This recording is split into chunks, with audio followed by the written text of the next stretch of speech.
In this week's episode, we loaded up the V-Rod and brought it out here to Greenville, Ohio. We have 2 days that we're gonna spend out here at Fitzgerald Motorsports. We're gonna get some initial dyno runs and set our baselines. Then we're gonna pull the engine, put in new cams, new injectors, couple other little things, put the engine back in the bike, get it back on the dyno, see what our increases are, and then we're gonna head back east. But let me introduce you to the crew that's gonna help us out. Scott, this is the man. Greg. Scott Fitzgerald is the V-Rod. I'm gonna call you a guru. We'll go with guru, not God. I mean, look, there's V-Rod stuff everywhere. Everywhere you look is V-Rod stuff. And we got Tommy, Scott's mechanic. Dude, good to meet you. We are gonna have a ton of fun in the next 2 days, and we're gonna get a lot of work done. Let's see what we can do. What kind of numbers are we gonna get out of this thing?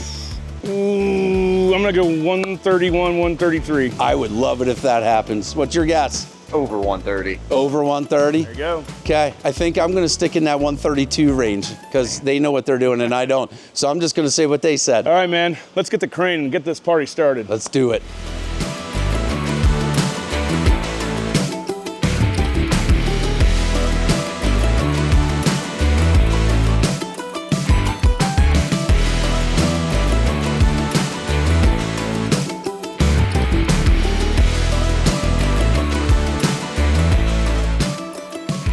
First thing we need to do, now we have it up on the dyno, is we want to get everything warmed up.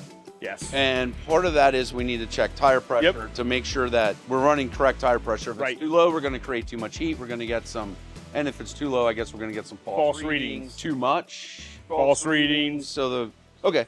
40 PSI is what we want to do. Okay. So we use it portable. It's easy breezy. Oh, hold on. I brought my own. My bad. I brought mine. You can Okay.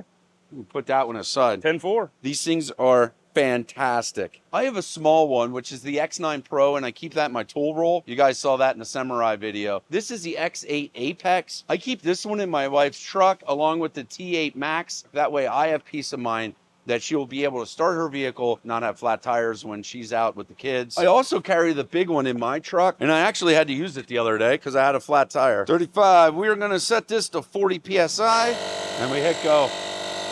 It's quiet. Yeah, it is. Nice. Shuts off automatically when it gets to the preset PSI, which is a feature I really like because I think I told you guys before, when I'm going riding with the kids and stuff, I always have them get their bikes ready. They need to make sure that they have oil in the engine, gas in the tank, and tire pressures are set. I set this to like 12 PSI or so for their tires, and then they can go through, get their tires set, get their bikes ready. I don't have to worry about it being overfilled or underfilled. It works super slick.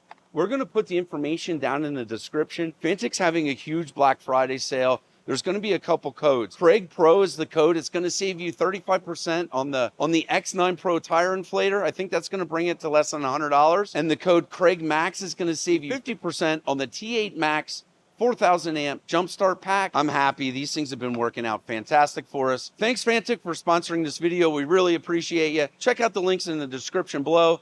Now we're gonna see what kind of numbers this bike's gonna put out and have some fun for today. Tilt the head. Tilt the head. No, like that, like a glamour shot. It just sounds like it's missing. It sounds like it's bad gas or something. We might actually pull the maxi fuse and let the ECM reset. Clear. Okay. So we clear codes. I'm gonna check all this stuff because how this all janked up. Yep. So if we got pins. Well, there's an easy, yeah, that could be it. I'm gonna unplug all this stuff and we're just gonna like kind of start fresh. Did you try rebooting? Did you try unplugging and plugging back in? Yeah. It's like every IT guy's solution. So what we're going on right now is we're just trying to get everything set up and up to temp so we can make some runs, and the bike's not running right. It's breaking up on us. Yeah. We got 2 codes, so we're gonna look up the codes. Process of elimination. That's right. All righty. So it says that P1356 codes show no cylinder combustion, which is typical with bad plugs, plug wires, or even a wiring issue at the injectors. Okay, if I understand something about Harleys, because I've seen this quite a few times, what happens with Harleys is guys will fire them up and they'll move them from this side of the garage to this side of the garage, or this, and they're on high idle. They're, you know, they're on their warm-up circuit, or warm-up idle. They shut the bikes down before they actually get to operating temperature. And it's really common for these bikes to foul plugs because they're never getting it up to temp to clean off the plug. True. It can happen, Like yeah. I once you throw plugs in, a lot of times it'll clear it up. It's either bad fuel. Bad fuel or bad plugs, yeah. I mean, honestly, V-rods, coil packs, I think I've honestly replaced like maybe 2 in like 16 years of wrenching on V-rods. They don't go bad. Yeah, exactly. They don't. The horn's loose, but I don't think that's causing our issue. No, that shouldn't have anything to do with it. No headlight has nothing to do with it. No tail light has nothing to do with it. You really brought a just amazing piece right here. This is, I do my best. You do really good work.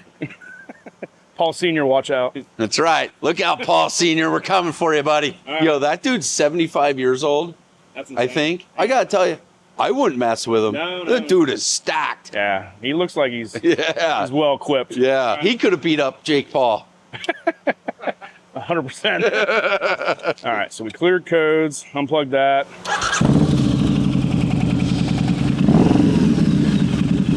It's like it's loping. Yeah, I won't lie. I'm getting a little nervous. We don't have a whole lot of time here in this shop, and we're running into issues just getting the bike to run right to get some baseline.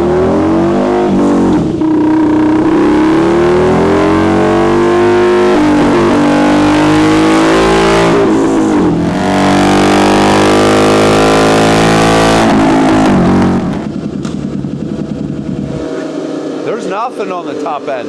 no, it's breaking up so bad. It should be nice and clean. I'm only doing like 50% throttle. Okay, so what we're gonna do now is we're gonna pull the rear coil pack, check the plugs. It's breaking up too bad. The bike's not on the top end. There's nothing there, which is weird because we didn't really mess with anything. Bike rode fine.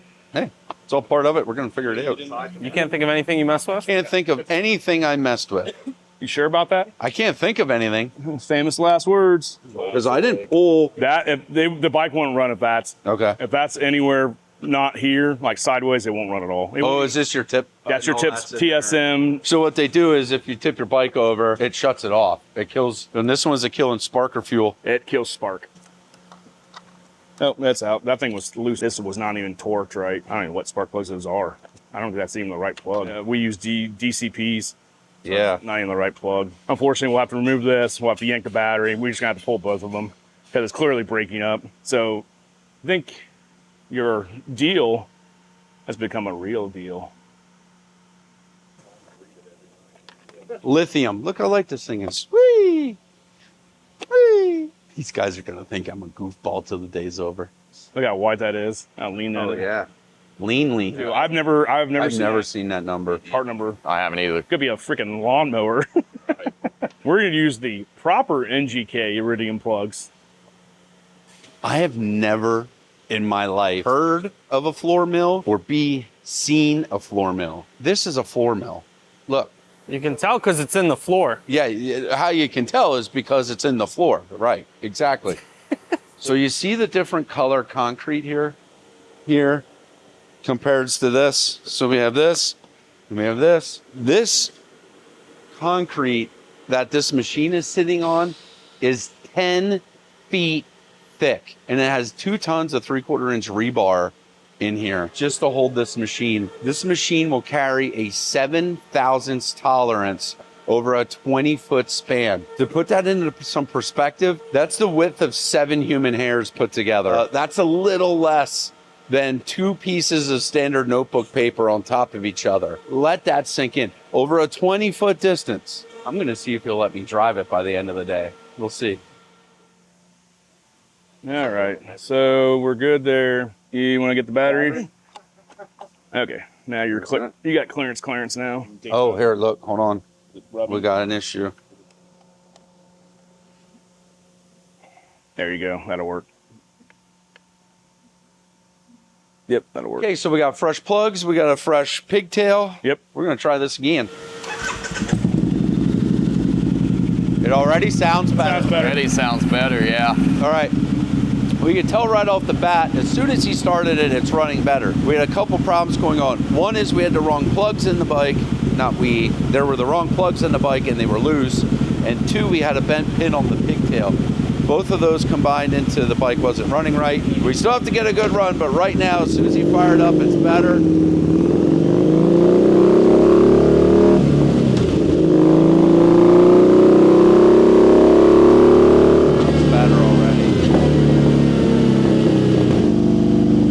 bike's definitely running a lot better now that we got those issues resolved. What we're doing now is calibrating the dyno to the bike. Gonna run it through a couple little runs, get everything calibrated, and then we're gonna hit it and get a baseline before we put some go fast parts into this engine. Yeah, that's running a lot better. Yeah. So we'll do these two, and these will be bang bang because I don't have to pull the clutch in. It'll kind of drag down real fast. Then he'll hit save and restart, and we'll do one more and we're done. And then we're done. We'll be booming it over and draining oil. All right, ready?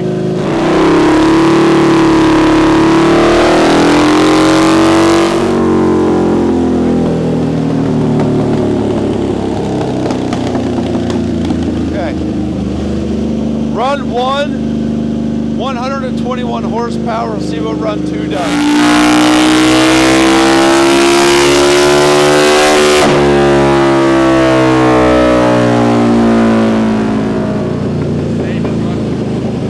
So the bike is actually running really well. Those numbers are actually really good for a stock 1130cc. So Okay, so 120, 121, happy with that. Yeah, 80, just under 80 foot-pounds. yeah, that's very respectful for 1130. So Okay. what we're here for. Let's get after it.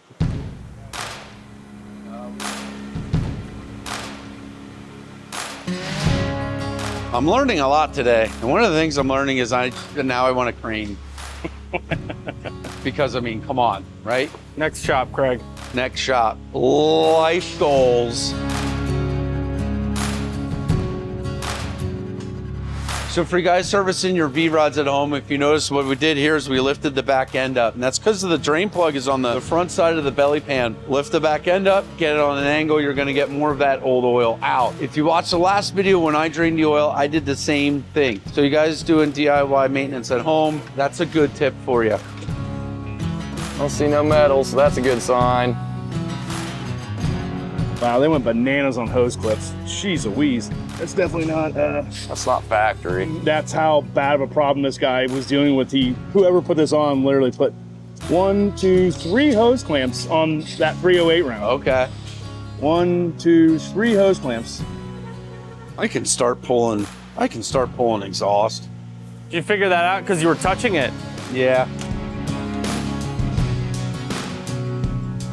It just needs a little.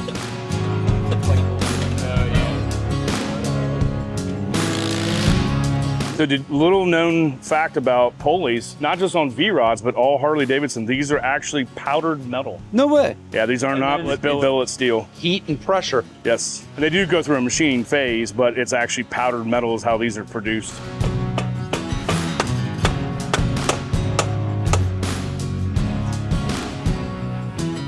Like a glove. And that can go right in the chuck it bucket.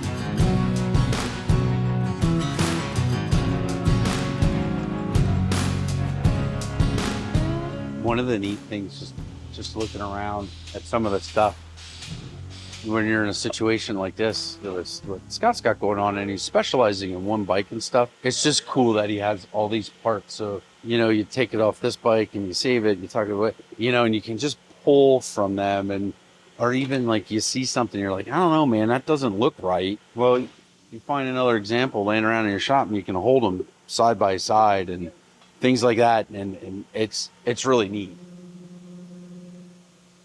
Here's another fun fact. Another fun fact. The V-Rod was the first Harley Davidson to have a plastic gas tank. This is true, and you sat on it. And it's the first Harley Davidson that they moved the location of the gas tank. This is true, yes. Off, ready? Yep. Mine's about out. There we go. Yep, I got it. Yep, got it. Yep, I got it. Ta-da! Actually not. It's pretty good condition. So what we're doing here is we're going to elevate the bike, and we're going to slide it in this engine stand that is available, was available by Harley Davidson and their specialty parts catalog, which everybody knows in the industry is made by Kent Moore, makes all their specialty tools. This is a major time saver. So when you're pulling a motor out of a bike, for any of you guys that have done this before, like, you know, you're doing this, and all that is doing is hitting your frame, hitting your covers, it's scratching and it's doing whatever. What this is gonna do, it's gonna allow the motor to sit right down on that stand. There's little rollers underneath. I think we're just going to pivot it to the side and it's going to pull right out. That way we're not slamming our freshly painted covers into the frame, our fins into the frame. This is the way you want to do it. Well, ain't got no room to move it, but If not, just hop down and get a ball. Did you get it broke loose? yeah. Just grab a ball now. So a lot of people make a ill-fated mistake on that particular bolt. They'll go in with a ball and try to break it, and it sees so much heat and it's oxidized and it has patch Loctite on it. And using a ball, as you well know, is risky and rounding fasteners. Yeah. So, you know, Tommy being new on board, he did the right thing. He went in with a straight, broke it loose, and now we're going to use a ball so we don't. Yeah, so you don't mess up the head of the... Right. That's a fantastic pro tip. Okay, so what he was explaining is you have ball-tipped Allen wrenches and you have regular, normal Allen wrenches. What this ball will allow you to do is if you can't quite get in straight, it'll give you a little bit of a radius that you can and move it a little bit, right? But what happens is, look at this. When you have a standard Allen wrench, you get all of this purchase inside the hex to break it loose. When you're using a ball end, all you have is just this little tiny surface area that you're applying force to. And 142% of the time, your tool is going to be harder than the bolt. You're going to mess up your bolt before you mess up your tool. When you're tight like that, what he's saying is you want to use a straight Allen to break them loose before you go in with the ball Allen, or else you have a very good chance of stripping out the head of your bolt. It's a great pro tip. So we're getting down to the nitty gritty. The last thing you pull to pull a motor successfully is the pivot shaft. This is the front motor mount, which we've taken out of the way. But before you pull the front motor mount, you traditionally want to have the motor supported. It's not going to hurt it. It's just going to go poop and be on an angle. Yep. So if you don't have one of these handy dandy tools, which I honestly have, I bought this on eBay, brand new, and I've never seen another one. So if you don't have one, obviously pancake jack, turn it this way because you hit the frame rail. We'll call it north-south, and you would jack it up so you'd have support. Then you pull the front motor mount, come pull the mid pivot shaft, which is also your motor mount also. So we have two motor mounts. That's it. Yes, yep. Top front. Top front, which is here. This is this big, nasty contraption with dry rotted rubber. This is pretty, it's seen better days. It's not in too bad condition, honestly. All right, ready? Yep, floating. Yep. And there's how you remove a V-rod motor, folks. So we're just gonna go straight into the table. Just set it just like how it is. See up there at the light, you gotta watch your hook. Yep. So this is good. It'll move around like easy peasy.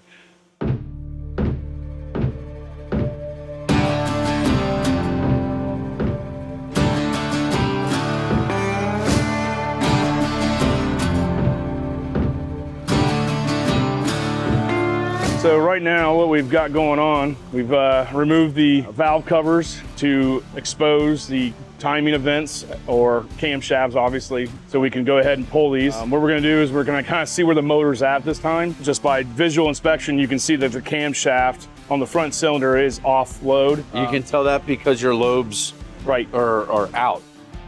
This is his proprietary Hellraiser camshaft, and it's billet versus a cast cam. What that means is anytime you hear that something's billet, it means it started out of one solid piece of metal, one chunk of metal. When a camshaft like this is produced, this is cast. All your journals and cam lobes, all these pieces are just going to be rough, pretty much just like this. So the manufacturing process goes a little something like this. They cast this part and then it goes into the machining process. That's when your journals get machined, your oil holes get drilled or cleaned out, your cam lobes get ground and profiled, but this all starts from a cast piece. So they have a mold, they dump the molten metal in, and you come out with a cast, goes to machining, and everything gets machined. Then you have a finished part. Conversely, if something's made out of billet, it means it started as one solid chunk of metal. And it could be a square, a cube, a circle, a rod, whatever. This here would have been a chunk of metal, round in shape, about this long. And then what they do is they machine everything away from that solid bar. So everything's machined. Again, this comes out of the casting very close to its finished product. All they're doing is doing the finished machining. This here starts as one solid bar. Everything gets machined. So all the material is being taken away. Then it goes to final machining where you get your journals done, and then your cam lobes are ground. So way stronger, way better. Anytime you can get something out of billet versus cast, it's going to be a better product. Now you know. Perfect timing. I'm glad you're back. Here I am. You're lightheaded from all that A talking? little bit. My Okay. throat hurts.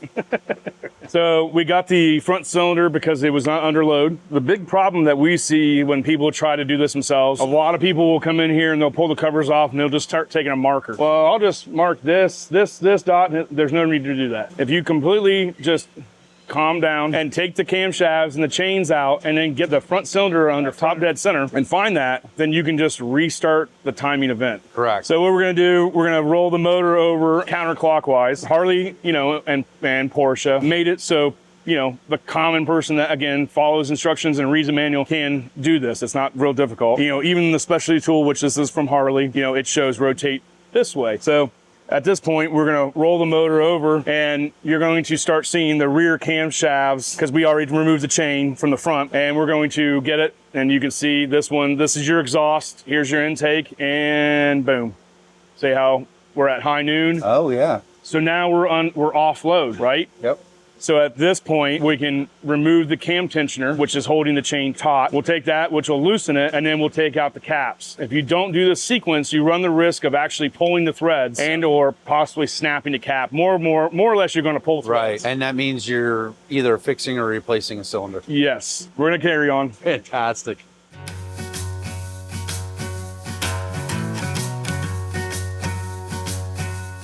So we're going to use our handy dandy Fisher Motorsports brass TDC pen. And now you have those marks. Yes, so I have it. Oh, look at this. Hold on. I just saw something. I'm sorry. I'm going to slow you Okay. down. Look, there's an R, right? There's an F. That's for front and rear. Yep. Kind of Same there. Yeah. Same there. When this comes up, it's probably going to be right to the top Yes, of your head. correct, That's how you know you're on top dead center. correct. Genius. So we got to get it all the way around, which it should be right here. See how it's coming up? Yep. And we're getting closer. Yeah, I need to kind of keep an eye. Yep. And now we can roll the motor backwards because we have nothing connected here. Correct. So I'm just going to go back just a little bit, and then you come right here and you can look. So I'm gonna give you a little bit of schooling. You turning your head sideways happens, screw and that we'll up. screw you up. Yeah. And Tommy, I just instructed Tommy this last week. Great. You want to bend down. You do this, and you're like, yeah, it looks good, and you could be off one tooth. Again, this is 9,000 RPMs, F1 piston speed, results in Pieces. lots of pieces, bent rods, cranks messed up, Broken hearts, broken hearts, and broken what? wallets. Wallets. So again, the biggest thing is obviously we saw this go around twice, right? And we were still not right until we made that third revolution, and now we're ready. So at this very instance, we are ready to install the cams. But first off, we have to properly inspect shim, valve lash. So we got to check our shims. But we're going to spin the head so we can see it. And in the sake of TV, we went ahead and pre-installed the cam gears. That's the only way you get stuff done, if I'm being perfectly honest.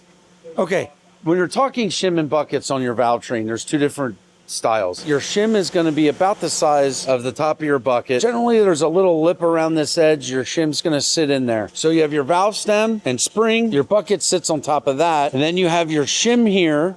And then your cam is going to ride on this. Essentially, these shims is how you get your valve lash and your valve clearance. Now, the other kind of shim and bucket system is shim under bucket. These are shim under buckets, and shim under buckets will give you a little tiny puck like this. It goes inside the bucket. You can see that little thing there. So now the way this is going to work, you have your valve stem and your spring. Your shim sits on top of your valve stem just like this. Then your bucket comes on top like that, and then your cam rides on top of here just like it would with the other. Now the way you set these valve clearances is with the different thickness of shim. These can be fine ground, not down to the micron, but down to the thou, half thou, and then that is how you adjust your valves. So that's pretty cool. You'll see this shim under bucket with a lot of higher revving engines. And even though shims are generally always marked with their thickness, any good engine builder will tell you, don't rely on the marking, measure it yourself. There's a couple of things you need when you're doing this. You need feeler gauges, you need a good set of mics, and you need a notebook because you're writing everything down. There's no other way to do it.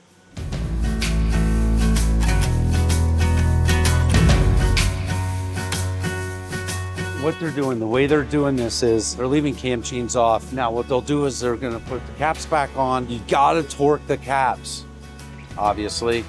Then you check your valve lash.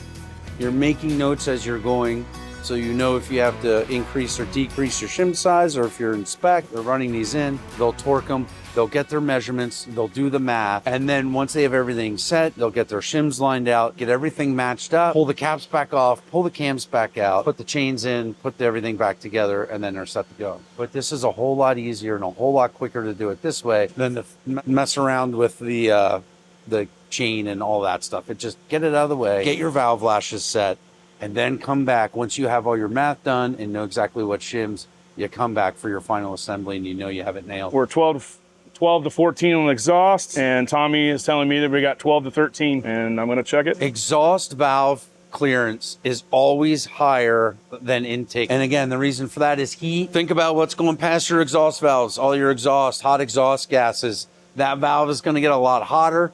It's gonna grow more than the intake valve. The intake valve is always being bathed in a cool mixture of fresh air and gas. So those stay cooler, your exhaust valves get hotter.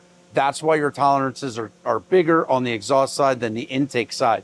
Now I noticed here, they're 1 thou bigger on a destroyer than they are on a regular V-Rod. I'm gonna take a guess to why that is, and then we're gonna see if I'm right. My guess is, it might generate a little more heat. I think it's more on speed. It's really hard when something's traveling north and south. When it stops, you're still going to have that inertia that wants to expand that valve stem a little bit. And with the destroyers being a drag bike and a built race bike, that was a production made factory race bike. It was made for nothing but going fast on the racetrack. Yeah, it had no rear shocks. It had struts. Struts, yeah, right. You are correct. It was in the RPMs. Red line on a destroyer was in excess of 10,000 RPMs. So looks like, yeah, done. Isn't that amazing?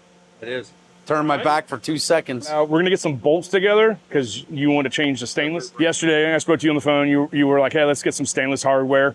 Stainless hardware is great to replace in any motorcycle, but the biggest thing you have to realize with stainless, just like the steel that we took out, stainless and cast aluminum do not get along. I was taught by a mechanic from the Navy, you use grease, lubricant, thready grease, whatever you want to call it, anti-seize. Some people really believe in that, but you use it because they don't play nice in corrosive atmospheres. I don't know where this bike's gonna go. You don't know where this bike's gonna go. So take the time, put a little bit of, I use red grease. Red tacky grease. That's not in the manual. It's just something that I was taught and it's never let me down. I know there are gonna be some people in the comment section that are gonna be like, you realize when you're torquing that, you're not torquing it properly because that bolt was torqued for dry application. Prove me wrong. We're gonna move on and we're going to install the cam installation tools that we made probably 12 years ago.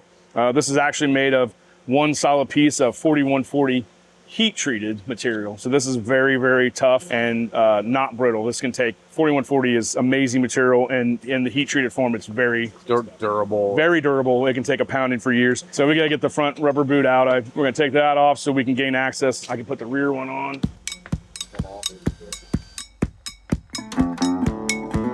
So we're getting ready to hang the chains just to show kind of how easy it is to a certain degree. The chains from Harley Davidson actually have copper links, and the double and a single and a single. So the double is going to, like football terms, we're going to split the post. Okay. So we're going to split the dot. So that dot will reside in the middle of that. Okay. And then we'll hang it out of the way. And then you essentially want both chains to be in line, splitting that dot front and rear. So we have a dot on the case right there.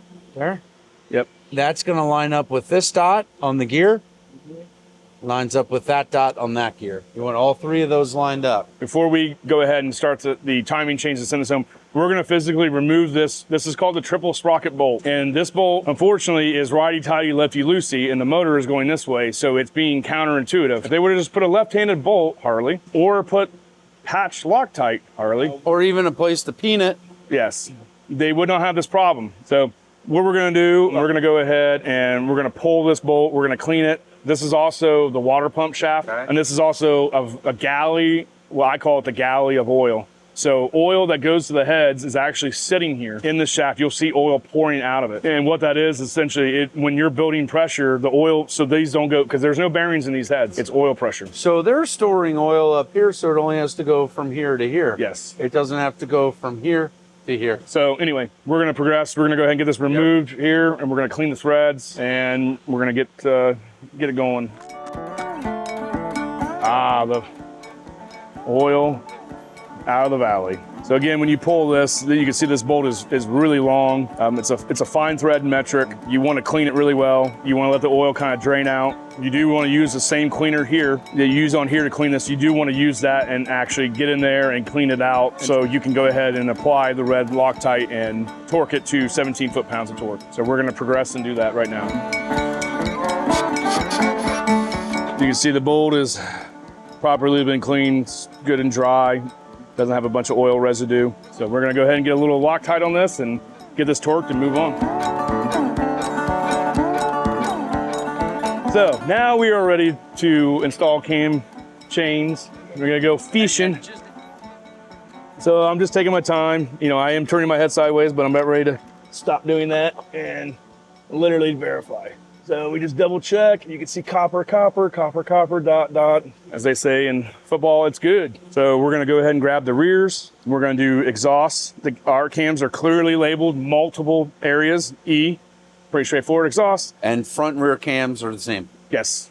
Yep. And what separates them is the placement of the cam gears. As you can see, when we can show this now, you can see these are the rear. These have bosses. The bosses are in. The front, the bosses are out. Oh yeah. So now we just gotta make sure I got the whole of the rear. You put the intake in first.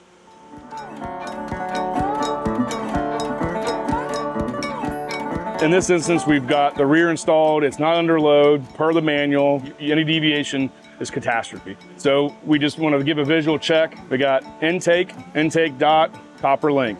Oh. Exhaust dot, copper link. Okay. We went ahead, I've got these pushed down. It's not very much. Now you can see the bolt's not real long or anything. It actually has adequate room at this time. We start with the exhaust. We'll grab the chain, keep it taut, as they say. And we're gonna look, now that the cam gear has been flipped around, you don't get the lovely EX or IN, you just look for the dot. Because again, this is the other side of the sprocket. And right there is the rear. And then this one, you kind of pick this one up out, just kind of how you do the rear, because there's not much room, wiggle room. You just kind of have to kind of do that. Turn it a little bit. Again, we're gonna double check everything, triple check everything. There. So right now we are essentially done. Cam timing is done.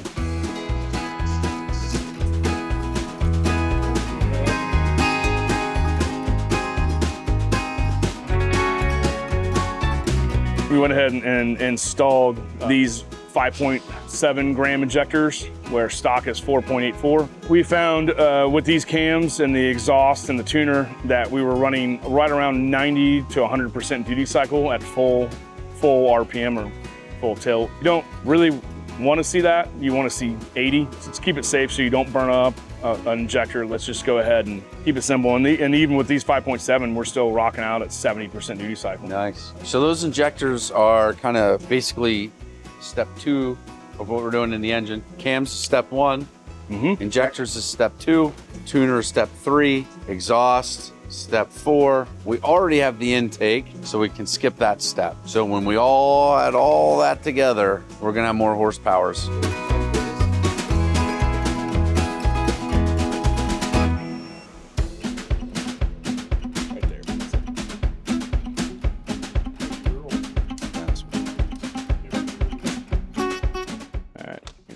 Wiring harness off.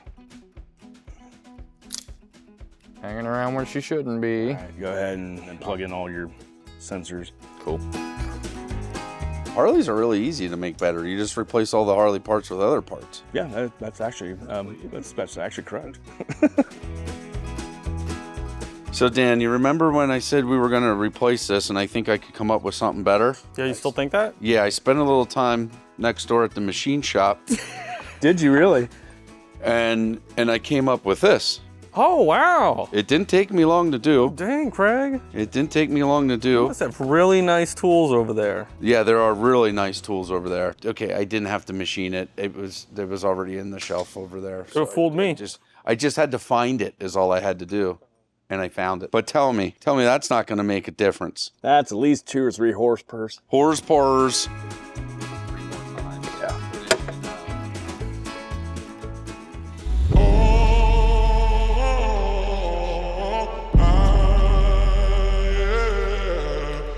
And it's in.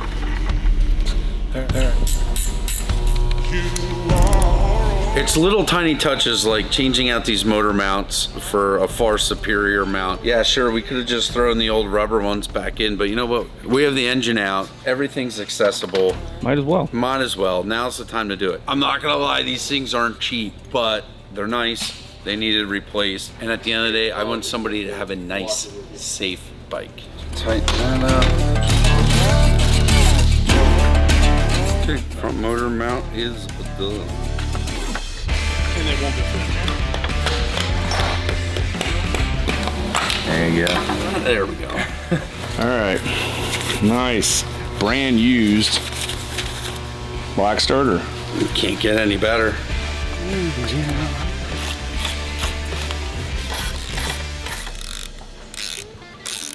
It's a wrap, Dan. Send it. You don't want to do one more thing? Shut. Oh, I know what to do. Okay, I literally stopped recording when you did that. It's hard to find good help these days. Where do you get your yard help wanted signs printed? At the store down the street from your, by the Gonna Holiday need that guy's phone number. All right, ready? Ready? Yeah! Nailed it. Wrap it up. We'll check this. Yeah, everything's lined back up just nice. We need one of these for the shop. This is nice. A shelf?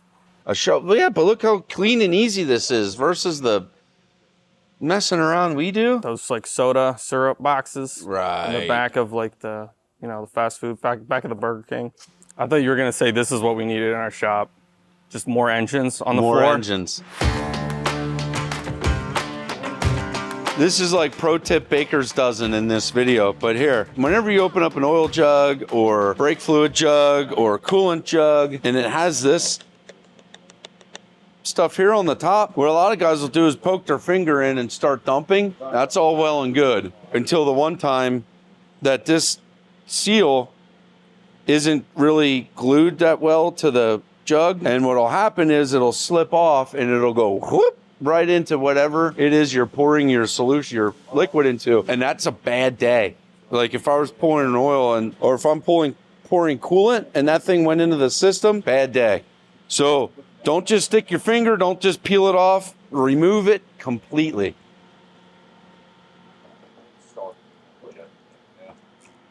All right, a little thin layer anti-seize. This is actually a pro tip for me. Any exhaust system that you install, whether it's mine, XYZ, ABC, factory, do yourself a favor. The exhaust is gonna come off on 90% of motorcycles to be able just to service them.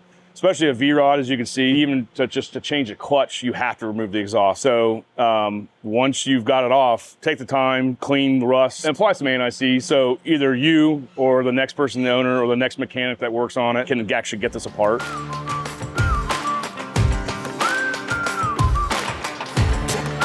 Same thing with hardware. We anti-seize hardware that is in and around or holding exhaust on, or like you did the studs coming out of the heads. Again, that's for future, for future people, not really us necessarily out the gate. Yeah. A little bit earlier in the video, we talked about let's see if this one here has it. Okay, this piece right here, this plug. That's a plug? Yeah, it looks like a bolt. Right, but it's a plug. And with that plug, you pull this plug out, and then obviously it's a threaded hole. This is a specialty tool from Harley. It's a top dead center pin. And what you do is, put this in that hole, it threads in, and you get your crankshaft up, and this goes into that hole right there. just like that. So you can roll it up, you find that, you screw this into that hole in the block, and this holds your crankshaft, locks your crankshaft in place at top dead center, front cylinder. So that's how that works. Pretty neat. You don't see it on a lot of motorcycles. You see it in other applications a little more, but yeah, that's kind of a cool feature. So depending on what you're doing, you can bring your crank up, get top dead center front, put the pin in, and you know it's not going to move. Everything's back together, back on the dyno. In our first runs before we did anything, we're at 121 horsepower, 120.7, and the other one was 121, whatever. About 74, 75 foot-pounds of torque, if I remember correctly. Now we got the bigger injectors, we got the camshafts, we have the exhaust, probably something else, I don't know. Definitely, we got that slave cylinder cover. That's gonna add 3 to 4 horsepower. Yeah, this is gonna be fun. I can't wait to see. Take your guesses, put them in the comments. Where are we gonna see? We're gonna go to 132 horsepower. Okay, I could go with that. The first couple runs, obviously this is new, so we're gonna pull it. It'll be our initial pulls, then we're gonna clean up the data, send it back, and then the last 3 will be our final. Will be our actual. Yeah, actual. So we're gonna do a couple cleanup runs. Just to see where we're at, see the health of the map. I'm gonna download the map, I can see everything. Kind of set our new baseline. We all know, anybody knows ever build motors, you can build 5 motors identical and everyone's gonna run different. Yep. Right? Yep. So efficiency is what we're after. That exhaust sounds so good. And I'm even wearing hearing protection.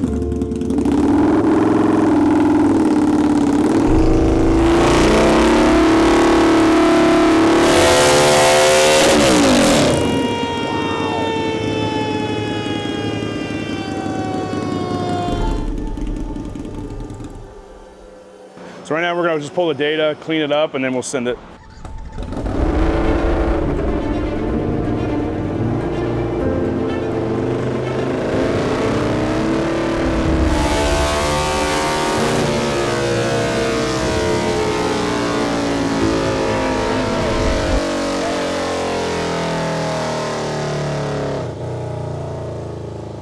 I don't know what. Okay. I don't know. I'm about to restart the software or something. It was getting wonky. We tried to do a run. It wasn't doing right. I don't know.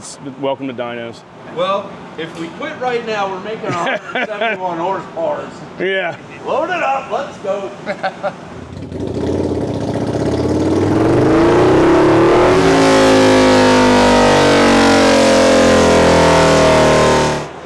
I gotta turn it off. This dyno's never been like where it's making way more than what it's ever made. Hey, it's not you, it's the camera. Yeah, it's reading really happy. Sorry.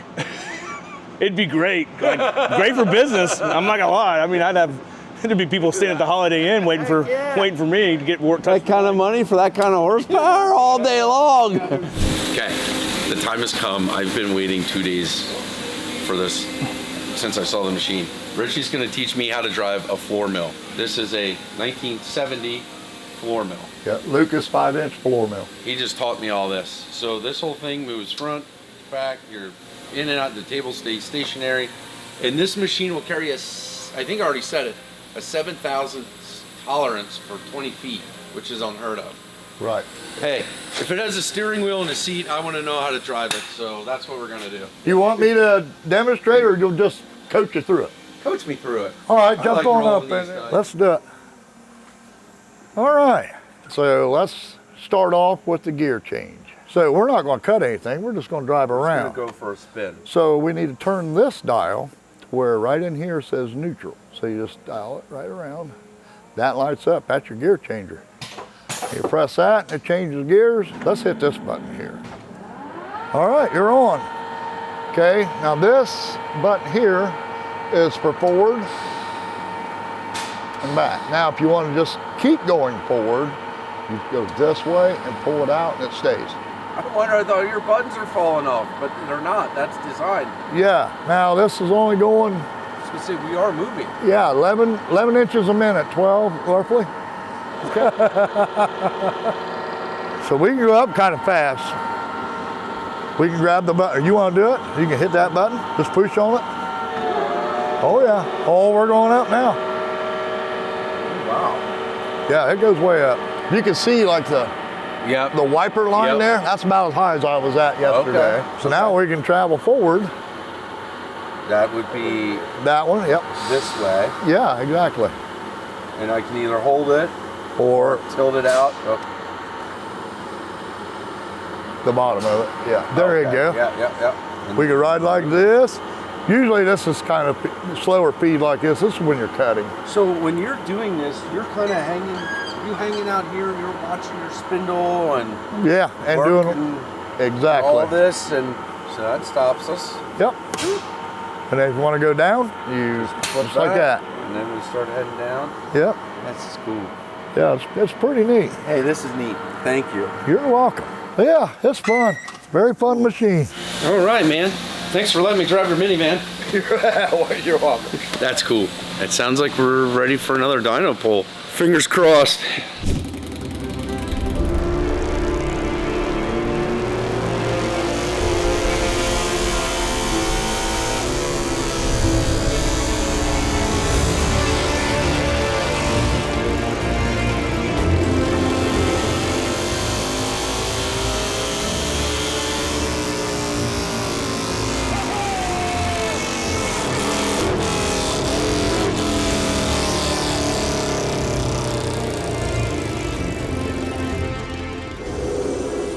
That's singing, boys. Nice work, fellas. Yeah. Nice. Yeah. Good job. Yeah. Bring it in here, Richie. Bring it in here, buddy. That was fun. Yeah, it is. Let's do that again. So we went from 120 to all but 35. Yeah, that's a good number. I mean, I'm not gonna lie. You know, it's we got cool, clean air. But it's no, that's Blizzarding. yeah. It currently is snowing, which is messed up. But no, I'm really happy with it. You know, that's true before and after. No sugar, no spice, just Everything nice. everything nice. Nailed it. Yeah, and it's hauling. You can hear it. I mean, it's, Yeah, dude, the thing sounds fantastic. yeah. Well, welcome to the family. That's awesome, dude. Yeah. Well, there you have it, guys. In less than 2 days in the shop, we pulled the motor out of this V-Rod, threw some cams in it, threw bigger injectors, got it tuned, engine back in. We are making an extra 15 horsepower. I'm super pumped. Thanks for watching. Don't forget to like and subscribe. Have a great weekend. Dan's gonna put a video here and here. Check him out and you're gonna love him. See you later.